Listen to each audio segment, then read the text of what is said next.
Hello, Richard from budgetguitarist.com. Today, we're setting up the Yamaha APX600. This is a thin line acoustic guitar.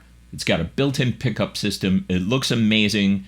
The neck length, the scale length is 25 inches, just like a PRS.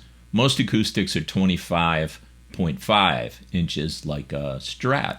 So the frets are slightly closer together. The neck is slightly skinnier than most necks. It almost plays like an electric, except that the action is too high. Out of the box, the action on this thing is too high. Lowering the action on an acoustic guitar is a nightmare. I'm just going to put that out there right now. I'm going to set this thing up for me to actually gig, get on stage with this thing. So I'm going to be adjusting the action. That's the trickiest part of this. You may or may not want to do that if you have one of these, or you might want to take it to somebody who knows what they're doing. All the other stuff in here you can totally do. So it ships with this set of strings that are perfectly good for doing setup with, but I'm going to swap them out. I got some Martin. This is custom light 11 through 52. Now, if you're used to playing electric, when you switch to acoustic, a lot of acoustics come with 12s or 13s on them. You might find that a little heavy. Honestly, 11s are a little lighter than I normally would go, but what I'm really trying to do is make this play like an electric, because that's the point here. So I've got some Martin 11s here. They actually make 10s for an acoustic guitar now. I don't recommend them. They're too thin. 11s is as thin as I personally would recommend going. Your mileage may vary. So let's get started, shall we? Let me go over the tools. So I've got a fret rocker here. That's for checking to see if the frets are level. I can almost guarantee you they're not going to be perfectly level. I'm not going to do a level crown on this thing, not at this point in time. I just want to play it stock for a while and just see, because that's a lot of work. This is a basic setup. I've got some feeler gauges here, and I'm going to use the feeler gauges to check how straight the neck is, basically, and to adjust the truss rod. I've got a set of wire strippers here, but really I'm just using it as a string cutter. I've got these guys here, and this is for looking at really small numbers on little measuring devices like this guy here, because I can't see those lines. Strings. I've got over here I've got polishing cloth. I've got some cymbal cleaner, which is perfect for cleaning frets, by the way. Got some lemon oil for to put on the wood on the neck. And let's go to the other side. Over here I've got, this is a notch straight edge, and I've got, this one is a 25. And then over here, this is 24. The top half of this is 24.5, and then the bottom is 25. And 25 is the scale length that we're gonna want. So that fits perfect. It's just another way of kind of looking over the neck to see how straight it is. You don't really need one of these. I just have it because I work on guitars. Got the truss wrench that came with the guitar, which is handy. My Baroque string action ruler. At this point, I would say also, I'll link as much of this stuff as I can in the description below the video. They will be Amazon affiliated links, so if you purchase one of them, you pay normal price at Amazon, but then Amazon sends me a little bit of money, which helps fund the channel. I've got a couple of fret erasers and some polishing cloth. This is for kind of smoothing out the frets a little bit. In terms of grit, this is 1200, this is 2000, and then these are both more than that. So I'm not looking at trying to get rid of fret dents or anything like that. I'm more just going to use these to polish the frets, just to make them smoother. And then I've got my capo, which I'm going to put on the first fret, and then I'm going to hold down a fret over here, and that's going to give me the neck relief. I've got this towel here to support the neck. String winder. By the way, these string winders also come with this handy little indent. If you ever wonder what that's for, it's for removing these pins. Super handy.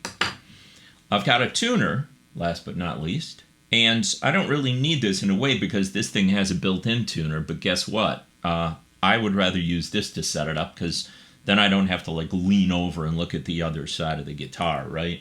I have a 10-step setup guide, and step 1 is normally to remove the old strings, but in this case, actually I'm not going to do that. I'm going to detune them as much as humanly possible, because what I want to do is I want to try to sneak this bridge out because I want to lower the action.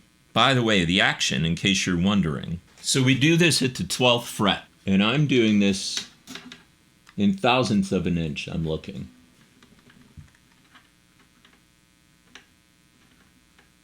And then the high E string, I'm going to call it 80 thousandths. So this guitar, the action of this guitar as it is right now, I feel like it's a little high. It's definitely within the ballpark, though, of reasonable action for an acoustic. I just want to take it down a little bit, though. Now, for whatever reason, after all these years, acoustic guitars still use this ridiculous, horrible bridge design. And the purists can be as pure as they want, but the simple fact of the matter is you cannot adjust this stupid thing.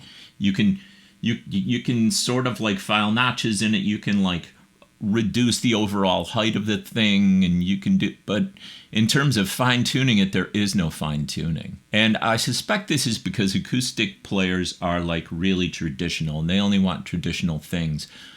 Acoustic guitars could really benefit from something not quite so Stone Age. Just like with the Gibson Les Paul, there's all kinds of things wrong with it from a design perspective, but people don't want you to touch it. Anytime Gibson tries to innovate on the Les Paul, people say, no, don't do that.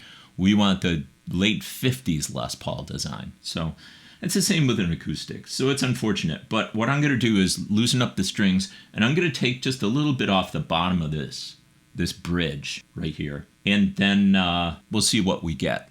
I'm going to take it out and put it ever so briefly on a belt sander. I'm not going to film that part. I would recommend, if you're new to this, I'd recommend that you don't do this at all. Or maybe get yourself like a replacement and experiment with it. But this is not the best place to start working on guitars. If you have one of these guitars, if the action is like this one, it's fine right out of the box. I'm just going to be a little pickier with mine. So I'm going to loosen the strings and pull this guy out and take it out, take a little height off it, and we'll see where we get to. You want to be real careful doing this part. Come on, baby. Just a little more. Oh, look at that. That is beautiful. So what is this thing, by the way? Well, this is definitely plastic. This is plastic. It's some kind of hard, rigorous plastic, but it's plastic. And what I'm actually going to do is I'm going to take a marker and just knock off the teeniest, tiniest bit of that, just kind of mark it, and then belt sand it. So let me pause the video. I just kind of put a thin black line down there. It's hard to tell from this angle. I'm not taking off a lot. It looks like a lot, but it really isn't. Okay, so took the line off. So now we're just going to sneak this guy back in.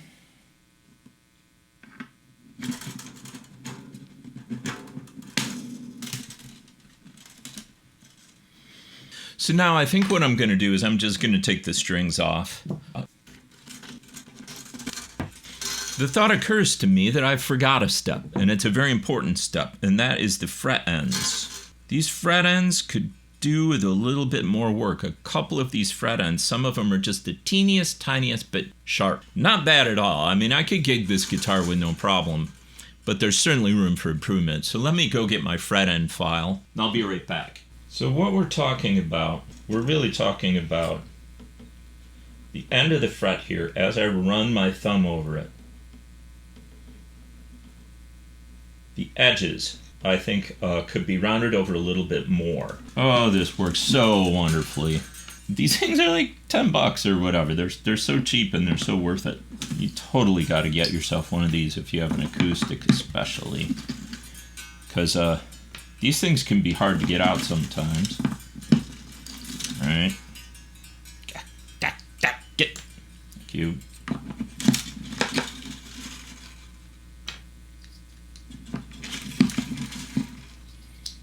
All right. I'd like to point out something to you at this point in time. Last week in the video, I was complaining that the wires are just kind of, see that? They're kind of hanging out in there. And I was like, why is that? Well, that is because there's actually like a sticker thing in there. See it? See that whitish kind of thing? See that? That's supposed to be stuck to something inside the guitar, and it isn't. I'm just going to go up in there and See if I can stick it back where it's supposed to be. Basically, you just want to hide the wires. Just apply a little bit of force, and there we go. So that'll hold for now. That's fine. Fret end file. Again, affiliated link below. If they're not sold out of these, they usually sell out. Phil McKnight talks about this thing all the time, which is unfortunate because every time he talks about it, they sell out. But actually, I'm a huge fan of his channel. Phil McKnight, know your gear. Great stuff. Does Phil know more about like guitars in the music business than I do? Oh, heck yes. He definitely does. So anyway, there's a flat end to this, edge to this, and there's a rounded edge. I'm just going to put the rounded edge down here on the board. And I'm just going to kind of... There's like a sharp little edge under here that I'm just trying to kind of nick off and get rid of. And it doesn't take much. By the way, in case you're wondering, if you're new to the channel, my hands do shake. They always have.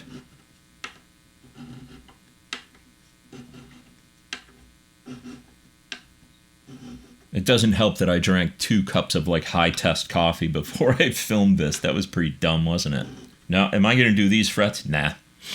I just, with my hands shaking, I don't want to risk anything down there. So now I'm going to do the other side of the fret.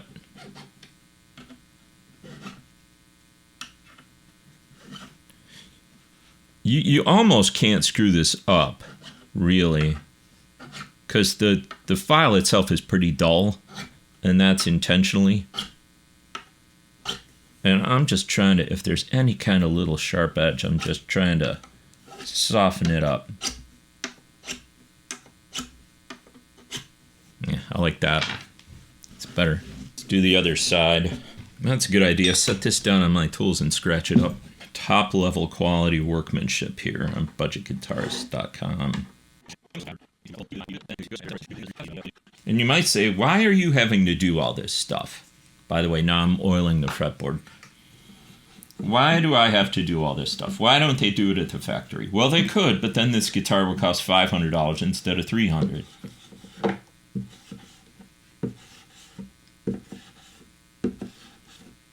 And why do we oil the board?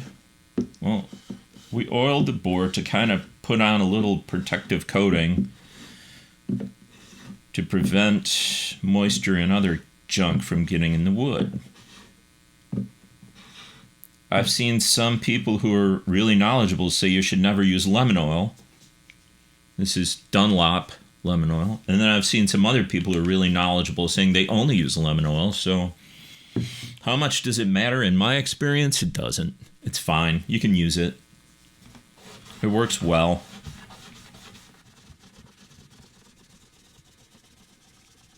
It also makes the fretboard look nicer. Although the lighting in here in the camera is going to kind of not show you what anything really looks like. Everything looks a little bit too light and faded out. Some people would consider replacing the nut at this point. I'm not going to do that. What I am going to do, though, is I'm just going to do a little bit of polishing on these frets. And I'm just going to use like this is a 1200 grit fret eraser from StewMac.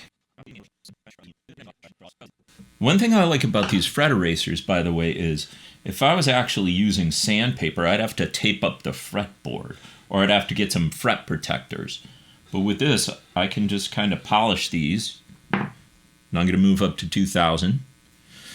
I can polish the frets with these, and I'm not touching the wood. I'm just touching the fret.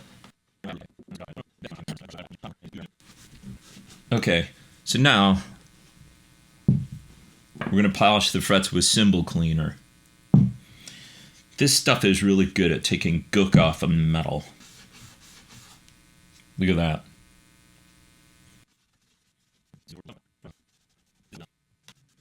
Okay, so now my frets are clean.